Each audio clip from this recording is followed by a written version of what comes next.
Hello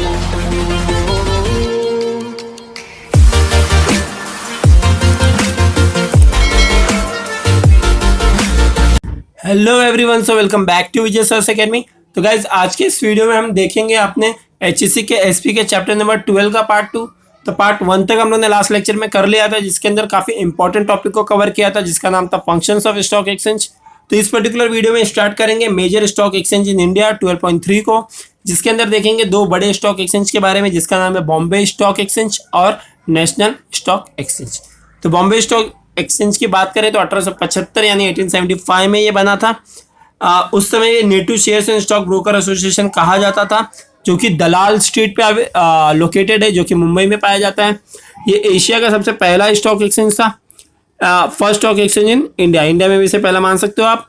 it is 11th largest stock exchange in world, पूरे दुनिया में 11th सबसे बड़ा स्टॉक एक्सचेंज है ये। इसमें सबसे ज़्यादा कंपनी लिस्टेड है, तो अगर जब से ज़्यादा यानी अराउंड 5000 कंपनी इसके अंदर लिस्टेड है। Demutualised and corporatise entity register under the companies act 1956। इसके अंदर 1956 के अंदर जो बिना म्यूचुअल वाली कंपनीज होती है, बिना कॉर्पोरेट वाली ये सारी चीज़ें इसके अंदर रजिस्टर हो चुकी है कंपनीज एक्ट 1956 के द्वारा। BSC switch to an electronic trading 1995 में बीएससी इलेक्ट्रॉनिक ट्रेडिंग पे कन्वर्ट हो चुका था। ये सारा एग्जैक्टली राइट, ऐसा आपको पैराग्राफ वाइज क्वेश्चन नहीं पूछेंगे, मगर इसके अंदर जो भी डेटा फैक्ट दिए हुए हैं उससे रिलेटेड क्वेश्चन आपको ऑब्जेक्टिव में पूछ सकते हैं कि इलेक्ट्रॉनिक वे में कब कन्वर्ट हुआ, कब पहली बार बना, कितने कंपनी से, वो सारे क्वेश्चन आपको पूछ सकते हैं। तो ऑटोमेटेड स्क्रीन बेस उसके अंदर होता है, कंप्यूटर्स वगैरह चालू रहते हैं। ऑनलाइन ट्रेडिंग यानी बोल्ट उधर लिखा हुआ है। BSC also introduce the centralize exchange internet trading system. बस wxbex.co.in ये भी है, देख सकते हो वहाँ पे। Enable investor anywhere in the world to trade on a BSC platform. पूरे दुनिया में आप कहीं पे भी रहो, वहाँ पे बीएससी के प्लेटफॉर्म पे आप जाके ट्रेड कर सकते हो with the help of online buying and selling. Second है नेशनल स्टॉक एक्सचेंज। ये भी एक तरीके का लीडिंग फाइनेंशियल इंस्टीट्यूशन है जो 1992 में बना। इसका company was recognised as stock exchange 1993 under the securities Contract Act 1956. It started trading activities 1994.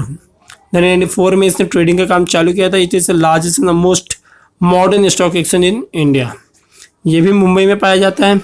It was first demutualised electronic exchange in India and this was the first exchange in the country to provide a modern and fully automated screen based electronic trading. जो computer पे जो trading होता है, screen based trading होता है, वो सारी चीज़ों को सबसे पहले नेशनल स्टॉक एक्सचेंज ने लाया था, इसीलिए शायद इसे मॉडर्न कहा जाता है। तो ये लाइन को अंडरलाइन कर लो, फिलिंग द ब्लैंक्स में आपको पूछ सकते हैं। एक तरीके का फैसिलिटी भी देता है इन्वेस्टर को। द मेन इंडेक्स इसका क्या होता है? NSC Nifty. एनएससी का क्या होता है? निफ्टी इसका मेन इंडेक्स होता है। तो आई होप सभी लोगों को इसके बारे में पता चल गया होगा एनएससी बीएससी क्या है। तो देख लेते हैं इंपॉर्टेंट टर्म्स, क्या क्या इंपॉर्टेंट टर्म्स है ये। तो 2021 के एग्ज़ाम में तो ये रेड्यूस सिलेबस में आता है, मगर हमेशा के लिए लेक्चर्स को बनाता हूँ तो मैं पूरी चीज़ों को कवर करते चलूँगा। पहला इसके अंदर ब्रोकर। ब्रोकर क्या होता है? Number of stock exchange who license by the stock exchange, जिन्हें स्टॉक एक्सचेंज द्वारा लाइसेंस मिला हुआ रहे कि वो शेयर्स को बाइंग एंड सेलिंग कर सकते हैं क्लाइंट के बदले, उसे ब्रोकर कहा जाता है। जॉबर कौन होता है? जॉबर is dealer in stock exchange who carries on trading on securities on his name. जो अपने नाम पे बाइंग एंड सेलिंग करे उसे जॉबर्स कहा जाता है। वो क्या करता है कि किसी ओनर का सिक्योरिटीज अपने नाम पे बाय और सेल करता है। He buys the securities on owner and sell them in a higher price. खरीद लेते हैं और उसे ज़्यादा प्राइस पे बेच देते हैं। बुल क्या होता है? तेजी वाला। बुल मतलब क्या? जब मार्केट में तेजी आ जाए। बियर मतलब क्या? जब मार्केट में मंदी आ जाए, यानी बुल, यानी जब प्राइस को हाई करना रहता है। Speculate, bull is a speculator who expect a price to share of the rise in the future and buy with the hope of selling them in a higher price. जब कोई share को ज़्यादा पैसे में बेचूंगा बाद में, ऐसा सोच के खरीदे, यानी सोचे कि बाद में पैसा इसका प्राइस बढ़ जाएगा, तो उसे बुल कहा जाता है। बियर के केस में देखेंगे, जो स्पेकुलेटर ऐसे होते हैं जो डरते रहे, यानी जो ऐसा लगे उनको कि शेयर का प्राइस क्या होगा, एक्सपेक्ट करें कि वो फॉल हो जाएगा फ्यूचर में। Hence this sells securities are prevailing price to the avoid losses and expect further fall in price. यानी ये लोग क्या करते हैं, जब बियर रहोगे तो आप डरोगे, आप शेयर को रखोगे नहीं, बेच दोगे कि फ्यूचर में इसका प्राइस कहीं गिर ना जाए। स्टैक क्या होता है? Stack is a member who buy a new issues of securities from primary market and sell them with a higher price. Primary market से शेयर्स को खरीदते हैं ये लोग और ज़्यादा प्राइस पे बेच देते हैं। When securities are listed on a stock exchange, पहले तो प्राइमरी मार्केट से खरीद लेंगे और जब सिक्योरिटी लिस्ट हो जाएगी तो उसे हायर प्राइस पे बेच देंगे। लेम डक क्या होता है? Lame duck is a bear broker whose expectation have gone wrong and make a loss in a dealing। जो कोई डील करने में लॉस कर देता है उसे लेम डक कहा जाता है। In other words, expected the price of securities to fall but instead the price have gone up. या तो उसने सोचा था प्राइस गिरेगा मगर प्राइस ऊपर चला गया, उसको भी लेम डक कहा जाता है। वुल्फ किसे कहते हैं? Wolf is a broker who is smart speculator. Smart speculator तो उसे वुल्फ बोलते हैं। वुल्फ ऑफ वॉल स्ट्रीट करके मूवीज भी इसके ऊपर बनी हुई है। ही इज क्विक एंड जज trend in the market and trade quickly making profit. जल्दी से ट्रेड करके उसमें से पैसा कमाता है, उसे वुल्फ बोला जाता है। तो टोटल इसके अंदर 18 है, देख लेंगे आप नेक्स्ट पेज पे। सेटलमेंट किसको बोलते हैं? It refer to script buy securities netting of trade by the broker after trading period is over. ये काफ़ी इजी है, जैसे T+2 डेज होता है तो सेटलमेंट हो जाता है। कॉन्ट्रैक्ट नोट क्या होता है? It is a note given by the broker to his client and it will be specific form. एक तरीके का फॉर्म होता है। इट वैलिडेटेड ट्रांजेक्शन सही है या गलत ये चीज़ को ये बताता है। ट्रेडिंग रिंग क्या होता है? ट्रेडिंग और auction of shares take place on the floor of a stock exchange which is known as trading ring. उसे ट्रेडिंग रिंग भी कहा जाता है। इनसाइडर ट्रेडिंग क्या होता है? ये एक गलत चीज़ है। Insider trading is a trading of the public listed company securities by individual with access of the non public information about the company. यानी कंपनी के अंदर घुस के उनका इंफॉर्मेशन निकाल के उनके बारे में जान लेना कि कंपनी क्या अच्छा क्या बुरा करने वाली है, उसके हिसाब से उसके शेयर को बाइंग एंड सेलिंग करना, जो कि काफ़ी गलत होता है।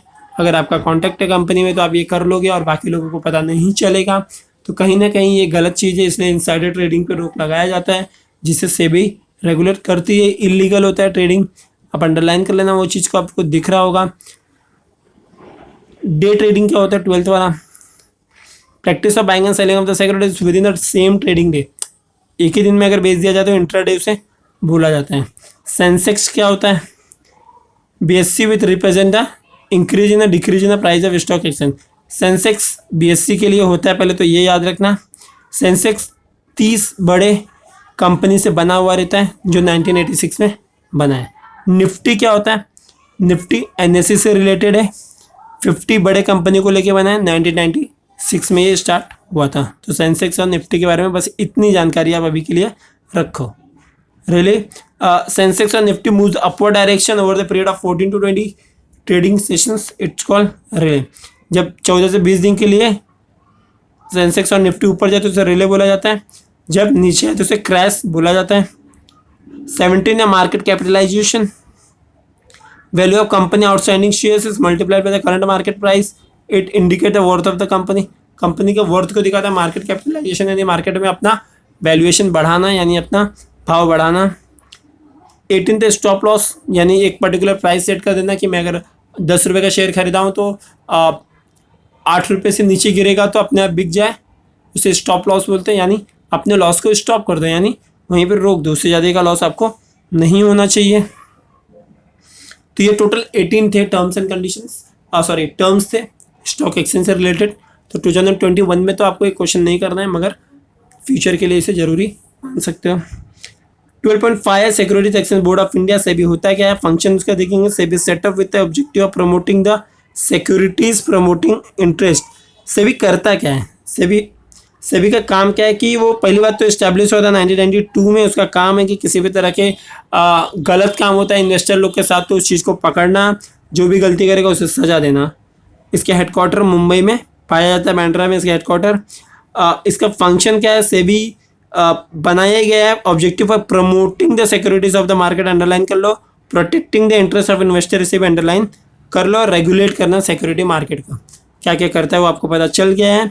SEBI issues rules and regulation, rules and regulation को बनाता है, नए नए नियम कानून बनाता है कि किसी के साथ कुछ गलत नहीं होना चाहिए। वेरियस फंक्शन की बात करें तो इसमें पहला फंक्शन आपको दिया है protect the interest of investor, पता है आपको। Promote and development of the securities, securities को डेवलप करता है। Regulate the business stock exchange, stock exchange को रेगुलेट करना। Register and regulate the working of stock broker, work जो स्टॉक ब्रोकर होते हैं, सब ब्रोकर होते हैं, share transfer agent, banker on issue, trustees, इन सब लोगों के रेगुलेट करते हैं कि कौन कैसा करना चाहिए, कौन कैसा नहीं करना चाहिए। To register regulate the working of the depositories, जो डिपॉजिटरीज काम करती है उस चीज़ के लिए भी ये लोग काम करते हैं। Depository participant, custodian of securities, इसके बारे में वीडियो ऑलरेडी अवेलेबल है मेरा यूट्यूब पे, आप जाकर देख सकते हो डिपॉजिटरीज कौन होते हैं, डिपॉजिटरी पार्टिसिपेंट कौन होते हैं।